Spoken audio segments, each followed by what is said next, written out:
الفيديو ده هقول لك كل حاجه متعلقه بتطبيق الاستثمار ساندر او اي تطبيق شبهه مثلا او بيعمل نفس الحاجه، وهنتكلم تقريبا عن كل حاجه تخص الاستثمار، سواء بقى ازاي تبدا اصلا وتبدا بفلوس قد ايه وتبدا في منصات ايه. فان شاء الله مش هتخلص الفيديو ده غير وانت عارف بشكل كبير تقريبا كل الحاجات اللي الناس بتتكلم فيها، يعني ايه مثلا ذهب، يعني ايه صناديق ذهب، يعني ايه صناديق نقديه، يعني ايه اسهم، ازاي بالفعل تعمل ايداع في منصه وخلاص وتبدا ان انت تبقى مستثمر. وكمان في اخر الفيديو هكلمك عن حته الحلال والحرام من واقع البحث اللي انا عملته. اول حاجه لازم تعرفها ان انت مش محتاج تكون غني عشان تبقى مستثمر، بس انت عشان تبقى غني غالبا محتاج انك تستثمر فلوسك الاول. واول خطوه في الاستثمار ده هو ان انت بالفعل يكون عندك فائض مثلا في الدخل بتاعك وبتبدا انك تحوش منه. والحته دي بالذات بيدخل منها معظم الناس اللي بتحاول يعني تنصب عليك بشكل ما كده وتقول لك هات فلوسك وان انا استثمرها لك، او لو اديتني مثلا 1000 جنيه هرجعه لك 50,000 جنيه. طبعا الحاجات دي والارقام دي مش واقعيه وهي 100% نصب يعني. فطبعا الارقام دي مش واقعيه خالص وكمان مش منطقيه لاي حد ممكن ان هو يصدقها، فعشان كده اوعى تعمل ده. واصلا اوعى تصدق من جواك كده ان في حاجه ممكن تخليك غني بسرعه. انك تبني رحله الحريه الماليه بتاعتك او على الاقل الاستقرار المالي في حياتك لازم تمشي خطوه بخطوه. ما ينفعش النهارده كده يبقى معايا 100 جنيه هخليه 5000 جنيه في يوم واحد. فعشان كده اصلا من البدايه لو انت الدخل بتاعك مش بيحقق احتياجاتك الاساسيه فلازم تدور على طريقه تانية ان انت تزود دخلك. ما تفكرش على طريق سهل او طريق مختصر ممكن يوصلك للحريه الماليه وانت اصلا الفلوس اللي بتدخل لك مش مكفيه الاحتياجات الاساسيه بتاعتك. والاحتياجات الاساسيه دي زي مثلا ايجار البيت اللي انت فيه او الفواتير اللي عليك او الاكل والشرب، الحاجات اللي انت ما تقدرش اصلا تعيش من غيرها او تكمل بقيه الشهر من غيرها. بعد فلوسك دي بقى اللي هي احتياجاتك الاساسيه، لو عندك اي فائض ما تصرفوش كله على رفاهياتك او حاجات بتستمتع بيها. مهم جدا تصرف جزء على ده، لكن لو وفرت منه جزء وكمان استثمرته هتلاقي ان هو ما بقاش بس الجزء الصغير اللي وفرته، لا ده ممكن يكبر ويزيد قوي عن الجزء اللي انت وفرته. يعني مثلا لو انت بتوفر كل شهر 1000 جنيه ودخلت بال1000 جنيه ده جمعيه بعد 10 شهور مثلا هيبقوا 10000 جنيه. لكن لو بتحط ال1000 جنيه ده في حاجات مختلفه او اصول استثماريه ممكن تجيب لك نوع من العوائد، فالاكيد ان ال1000 جنيه ده بعد سنه انتوا هتبقى اكتر بكتير من ال1000 جنيه اللي هي كانت هتبقى موجوده من البدايه. انا ياسين وهقول لك دلوقتي بشكل عملي ازاي تبدا استثمار حتى لو معاك فلوس قليله جدا. في الافلام بتاعت زمان كده كنت دايما بتشوف مشهد اللي هو الشخص اللي بيستثمر في البورصه بيبقى واحد بيتكلم في التليفون كده يقول لك الو بيع السهم دلوقتي او اشتري لي دلوقتي اسهم من سهم كذا، وفي الاخر بيكون خسر فلوسه كلها وبيفلس. بس ما علينا. المهم دلوقتي ان البورصه ما بقتش بالشكل بتاع زمان ده اللي هو حد بيتصل بيك ويقول لك بيع لي السهم او اشتري السهم. كل حاجه بقت بتاكد زرار من ابلكيشن. الابلكيشن ده بيبقى اسمه السمسار او البروكر. هي نفس فكره السمسار بتاع العقارات مثلا اللي هو يبقى الشخص الوسيط ما بين البيع والشراء. لو انا عايز ابيع سهم وانت عايز تشتري سهم فالشخص ده في النص هو اللي بيوصلنا ببعض، وطبعا بياخد اجره او نسبه كده على الايه، على العمليه اللي تمت دي. ففي مصر دلوقتي في اكتر من شركه او اكتر من منصه بتعمل دور البروكر ده او دور الوسيط ده ما بين البائع والشاري، اللي انت تقدر تشترك فيها او تحط فلوسك عليها وتبدا بقى ان انت تبيع وتشتري من خلال المنصه دي. واشهر طبعا التطبيقات اللي بتعمل ده في مصر دلوقتي طبعا ساندر اشهر واحد واللي هنتكلم عنه الفيديو ده، وفي كمان ابلكيشنز كويسه جدا زي مباشر تريدز ومثلا اي اف جي هيرمس 1. بس في دول بصراحه انا بفضل لو انت لسه مبتدئ وجديد في عالم الاستثمار عامه، لان اهم حاجه ان الانترفيس بتاعت او الواجهه بتاعت المستخدم سهله جدا، يعني بسيطه قوي لاي حد لسه بيبدا. يعني هتلاقي فيها كل القوائم بشكل سلس بشكل سهل جدا، وكمان الايداع والسحب عليه يعني اسهل ما يمكن، وهنتكلم برضو ازاي نعمل ايداع وسحب من عليه دلوقتي. طيب دلوقتي انت مثلا فهمت الطريقه ان في وسيط وانا هبيع واشتري حاجات. ايه بقى الحاجات اللي انت هتبيعها وتشتريها دي؟ هشتري ايه يعني؟ بص، اشهر حاجه ممكن ان اي حد يستثمر فيها، ولو سالت مثلا والدتك ايه اكتر حاجه انت ممكن تحب ان انت تستثمري فيها، غالبا هيكون عندها رد واحد وهو الذهب.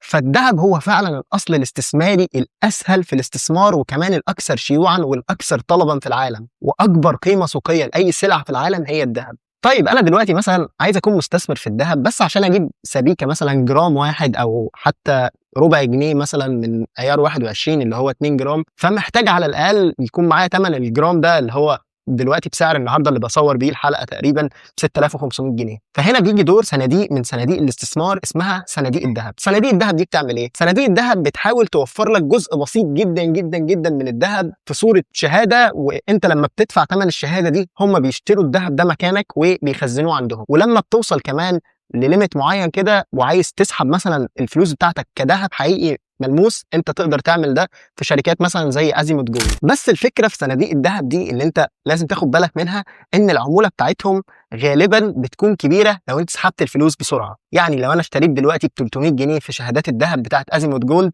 وعايز اسحبها الشهر الجاي، غالبا العموله هتبقى 3%. لكن لو استنيت سنه كامله العموله دي بتقل، بتبقى مثلا 2%. لو استنيت السنه الثالثه تبقى 1%، او بتبقى من غير عموله خالص. فالعمولات دايما وكمان على عائد على الاستثمار بتاعك بيكتر كل ما انت بتسيب الفلوس اكتر. فحاول دايما كده تبقى بعقليه ان انت بتحط الفلوس وبتنساها، اكنك جبت بيها وجبه او اكنك عملت بيها حاجه، بس انت بتوفر حاجه لنفسك في المستقبل. فدي اول حاجه ممكن تعملها مثلا على ساندر، ان انت تشتري صناديق الذهب. وفي امثله كتير لصناديق الذهب، اشهرهم طبعا ازيموت جولد وصندوق بلتون للذهب او بلتون سبائك. وتقدر تشتري الاثنين دول من على ساندر عادي او من اي ابلكيشن من ابلكيشنز الاستثمار. ازيموت جولد برضو متاح ليه ابلكيشن خاص بيه لو انت عايز تستثمر في كل حاجه متخصصه بصناديق ازيموت، او ممكن تشتري كمان من كارت فوري الاصفر او كارت ماي فوري الاصفر. لو عندك الكارت ده ممكن انك تروح فرع فوري بلس وتقول لهم ان انت عايز تبقى مستثمر في ازيموت، وتقدر تستثمر برضو من ابلكيشن ماي فوري اللي على الموبايل بتاعك. فعادي في اكتر من طريقه، لكن بدانا بساندر خلينا نكمل كل حاجه على ساندر. وبالمناسبه لو عايز تسجل على ساندر في لينك في الوصف دلوقتي تقدر تسجل منه. تاني حاجه بقى ممكن تستثمر فيها وهي صناديق اليوميه او الصناديق النقديه. الصناديق دي بتحط فيها فلوس مثلا وهي بتديك عائد صغير قوي كل يوم. عارف اكنك عامل شهاده في البنك كده او رابط شهاده في البنك وبتديك عائد، بس العائد بتاع الشهاده بينزل لك كل شهر، وفي نفس الوقت تقدر تسحب الشهاده في اي وقت. فتخيل الاوبشن ده، هي دي الصناديق النقديه. من الصناديق دي اللي موجوده على ساندر مثلا صندوق زي بريق او بي سكيور. في صناديق مثلا بنوك بتقدمها زي بنك ابو ظبي الاسلامي بيقدم صندوق زي ده، او بنك مصر بيقدم برضه صندوق اسمه صندوق الحصن. حتى كارت فوري اللي احنا كنا بنقول عليه بيقدم برضه صندوق يومي اسمه فوري يومي، او برضه حالا اعتقد بيقدم حاجه شبه كده. الفكره بقى في الصنادوق النقديه دي انها بتكون حاجه للطوارئ بتاعتك، لان زي ما قلت لك كده انت عشان تسحب مثلا من صندوق الذهب غالبا هتدفع عموله كبيره. لو هتسحب من الاسهم برضو ممكن تكون خسران في اي وقت، يعني الاسهم بتطلع وتنزل مش دايما طالعه. كمان الذهب برضو مش دايما طالع، احيانا بيبقى فيه تصحيح، ولو انه بيحصل قليل بس احيانا برضو بيبقى فيه تصحيح. فالفكره بقى ان انت لو معاك صناديق النقديه دي او اي حاجه كاش سيوله نقديه وكمان بتزيد مع الوقت، فدي زي صندوق الطوارئ بتاعك كده، حاجه انت مأمن نفسك بيها عشان لو حصل حاجه فبتقدر تسحب السيوله دي على طول. فمهم جدا ان جزء من الفلوس اللي انت بتحوشها يكون موجود في الصناديق النقديه دي او في اي حاجه شبهها، او حتى يبقى كاش معاك. تالت حاجه بقى وهي صناديق الاسهم. كلنا عارفين طبعا الاسهم اللي في البورصه زي عبور لاند، شركه فوري، شركه دومتي، شركه وي مثلا بتاعت الاتصالات. اي شركه من الشركات اللي موجوده في البورصه دي ممكن تتحط مع بعضها كده في صندوق او في بوكس كده، وانت بتشتري سهم في البوكس ده على بعض، فده اسمه صندوق اسهم. وده طبعا بيوزع المخاطره، يعني بدل ما تكون بتشتري في شركه واحده مثلا شركه فوري ممكن السهم بتاعها يقع مره واحده، هو برده ممكن يزيد قوي مره واحده، فعلى حسب انت عايز تخاطر قد ايه. فانت عندك طريقين هنا، اما انك تحط فلوسك لو انت عايز تحطها في الاسهم او في البورصه المصريه، تحطها في صندوق اسهم على بعضه. وده طبعا انا بفضله لو انت ما عندكش خبره، لان انت عشان تختار سهم بعينه انت محتاج تكون محلل السهم ده. في انواع طبعا من التحاليل زي التحليل الاساسي الفاندامنتال اناليسيس او التحليل الفني التكنيكال اناليسيس، فمحتاج تعرف بالظبط السهم ده هيروح فين وتدرس بالظبط هيروح فين. ولو سمعت كلام الناس والهوجه ان السهم ده هيزيد وكده غالبا هتخسر، لان لما الخبر بيكون انتشر والناس بتكون عرفت بيكون خلاص يعني اوريدي المستثمرين دخلوا. فانت ما تدخلش على شائعات ان سهم هيبقى هيزيد ان شاء الله، لا هو كده اوريدي زاد. فلازم تتعلم عشان تخش مثلا سوق الاسهم. هو في طبعا فرص كبيره جدا، بس لازم تتعلم بالظبط انهي سهم انك هتدخله، ولازم تحلل تحليل كويس قبل ما تدخل السهم. فعشان كده موجود اوبشن صناديق الاسهم. صناديق الاسهم في ناس متخصصه هم اللي ماسكين الصندوق ده، مختارين الاسهم اللي فيه بعنايه ونسب الاسهم اللي جواه، فانت بتشتري سهم في الصندوق كله بدل ما بتشتري في كل سهم لوحده. فده طبعا احسن بكتير وبيوزع المخاطر عليك، خصوصا لو انت مبتدئ. في صناديق اسهم كتير جدا جدا جدا موجوده على ساندر او موجوده في مصر عامه، بس خلينا نتكلم تاني عن اللي موجوده في ساندر لاننا هنسجل عليه دلوقتي. وبرده في شركات بتعمل صناديق الاسهم دي، في منها انواع. في صناديق شريعه اللي هي بتختار الاسهم بعنايه اللي هي متوافقه مع احكام الشريعه الاسلاميه، وفي صناديق بتبقى اسمها opportunities او فرص، بتبقى مختار عادي او موزعه فلوس على كل الاسهم اللي موجوده في البورصه. بص، ايا كان انت عاوز تستثمر في ايه من الثلاث او اربع حاجات اللي قلناهم دول، اللي هو صناديق الذهب او الصناديق النقديه او صناديق الاسهم او تختار سهم بعينه، حاول دايما تكون موزع على اكتر من حاجتين. يعني حتى لو المبلغ اللي تستثمر فيه صغير والعمولات كمان ممكن تكون كبيره شويه على المبالغ الصغيره، بس انت صدقني هتكون كسبان على المدى الطويل لو اخترت اوبشن انك تنوع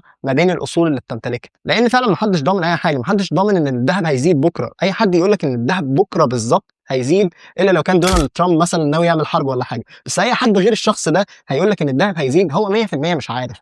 بيكون في مؤشرات، بيكون في حاجات معلومات مهمه، لكن انك تبقى ضامن 100% صعب. ممكن يبقى احتمال 90% الذهب يزيد، احتمال 99% الذهب يزيد، لكن دايما بيبقى فيه 1%. فعشان الريسك الصغير ده حاول دايما انك توزع الاصول اللي بتمتلكها عشان تبقى ضامن دايما انك على الاقل ما تخسرش. دلوقتي بقى هنتكلم عن التسجيل في ساندر. بعد ما تحمل ابلكيشن ساندر من اللينك اللي موجود في وصف الفيديو، هتسجل بقى تسجيل عادي. هيطلب منك ايميلك، رقم موبايلك، باسورد، وصوره البطاقه بتاعتك، وبعدين هيتعرف الحساب بتاعك بعد مثلا يوم عمل. وبمجرد ما الحساب بتاعك يتعرف كده تقدر انك تعمل ايداع وسحب عادي جدا باي طريقه من الطرق الموجوده. طبعا في طرق كتير جدا، ممكن انستا باي، فودافون كاش، بطاقه ديبت كارد عادي. ففي اكتر من طريقه ممكن تعمل بيها، ممكن تحول تحويل بنكي، كل ده متاح. طبعا اسهل حاجه ممكن تكون بالنسبه لك وبالنسبه لي هي فودافون كاش او انستا باي. فودافون كاش العموله بتاعتها 1.5%، يعني كل 1000 جنيه ممكن يكون عموله عليه 15 جنيه، ممكن تكون كتير شويه. انستا باي بقى في الايداع تقريبا مفيش حاجه، وفي السحب بتبقى 10 جنيه بس.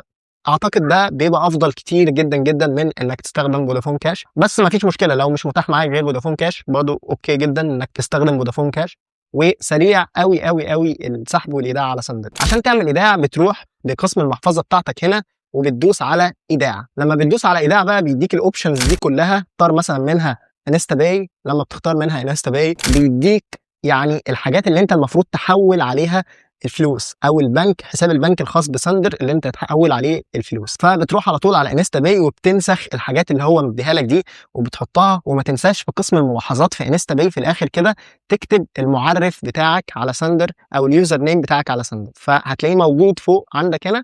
فبتاخده ده وتحطه كوبي في انستا باي عشان بيتقال ان ده الايداع بتاعك. بعد ما بتخلص بقى التحويل على انستا باي وتتاكد انه تم، بتروح على ساندر تاني وتدوس تأكيد الإيداع. لما بتأكد الإيداع على ساندر غالبا بيوصل التحويل بعد يوم عمل، يعني لو النهارده مثلا الحد ممكن يوصل الاثنين او الثلاث، لو النهارده الخميس استناه الحد اللي بعده. بعد يوم عمل الإيداع بيوصل وبيسمع في الحساب بتاعك. مش معنى بقى ان الفلوس بتاعتك على ساندر ان انت كده خلاص بقيت مستثمر في ساندر، لا، انت الفلوس بتاعتك موجوده في ساندر لكن انت بقى ممكن تحطها في اي حاجه موجوده. تروح بقى لقسم الاستثمارات هنا وبتبدا تقرر هتشتري مثلا ب 300 جنيه في الذهب، هتشتري ب 1000 جنيه في الاسهم، هتشتري ب 500 جنيه مثلا صناديق نقديه، او في برضه صندوق نقدي في ساندر اسمه ساندر كلاود. ده زي محفظه كده في ساندر بس عليها عوائد طول ما الفلوس موجوده فيه. السحب بقى بنفس الطريقه، برضه بتحط بيانات حسابك البنكي لو انت عايز تعمل سحب على الحساب البنكي بتاعك، او بيانات فودافون كاش بتاعتك لو انت عايز تعمل سحب عليه. بس لازم الايداع والسحب يكون بحسابات باسمك انت، ما ينفعش مثلا ايه تعمل سحب على فودافون كاش بتاع السوبر ماركت، لا، حاول دايما تكون عندك حسابات شخصيه ليك في الحاجات الماليه دي عشان ما يحصلش اي مشكله معاك في السحب والايداع. جزء بقى الحلال والحرام في الاصول الاستثماريه دي، مش شايف نفسي ان انا اهل ان انا افتي دلوقتي، انا مش هفتي اكيد، بس الفكره انه بيبقى فيه دايما لجان مختصه بان هي بتدي ختم كده للحاجه انها ختم الشريعه. يعني مثلا مفيش صندوق في البورصه عامه او سهم في البورصه يقدر يقول ان هو متوافق مع احكام الشريعه وهو مش واخد الختم ده من اللجنه المختصه. كونك بقى انت يعني موافق على مصداقيه اللجنه دي او لا، دي حاجه مش بتاعتي بصراحه، بس يعني بيبقى في لجنه من العلماء اكيد المختصين باحكام الشريعه او اللي يقدروا يحددوا فعلا السهم ده او الاسيت، الحاجه اللي انت بتشتريها دي شريعه ولا لا، هو اللي بيعمل ده. فبالتبعيه في صناديق ذهب متوافقه مع احكام الشريعه وفقا للجان المختصه اللي اديتهم الختم ده ان هم متوافقين مع احكام الشريعه، زي صندوق ازيموت جولد. كذلك في صناديق اسهم شريعه زي ازيموت شريعه مثلا، او صناديق تانية متوافقه مع احكام الشريعه الاسلاميه. وكمان على ساندر في اوبشن كده انك تبحث عن كل حاجات الشريعه مع بعض، سواء بقى كانت اسهم او صناديق نقديه او صناديق ذهب، كل ده ممكن تبحث عنه بالشكل ده. او كمان لو انت عايز تعمل بحثك انت الشخصي، ده طبعا يكون افضل واسلم ليك، يعني لو انت حابب تعمل ده. وابحث كمان عن كيفيه تقييم السهم سواء كان شريعه او لا. بيبقى فيه نسبه معينه كده من الارباح لو تعدت مثلا 5% من مصادر مش متبعه للشريعه، فالسهم ده كده ما بيكونش شريعه، لكن طول ما احنا اقل من ال 5% بيكون شريعه. طبعا الكلام ده مش من عندي، ده من البحث اللي انا عملته، ولقيت ان النسب دي هي المقرره مثلا او المعترف بيها من الجهات الاسلاميه. وبكده نكون خلصنا كل حاجه متعلقه تقريبا بتطبيق الاستثمار ساندر. بس لو عندك اي سؤال سيبه في التعليقات وانا اكيد هرد عليه. وما تنساش تنضم للمجتمع بتاعنا على واتساب اللي بينزل عليه كل الاخبار وكل الفرص او التحديثات اللي بتيجي في السوق. فلو عايز تعرف اكتر عن ساندر او عن الاستثمار بشكل عام سبسكرايب. فيديوهات الاسبوع الجاي بقى ان شاء الله هنتكلم عن ازاي نقيم الاسهم، ازاي نعرف ايه السهم اللي هيطلع وايه السهم اللي ممكن يكون وصل لمرحله مقاومه مثلا او مش هيقدر انه يطلع بعد كده، وكمان ممكن نعمل توقع اسبوعي لسعر الذهب الاسبوع الجاي.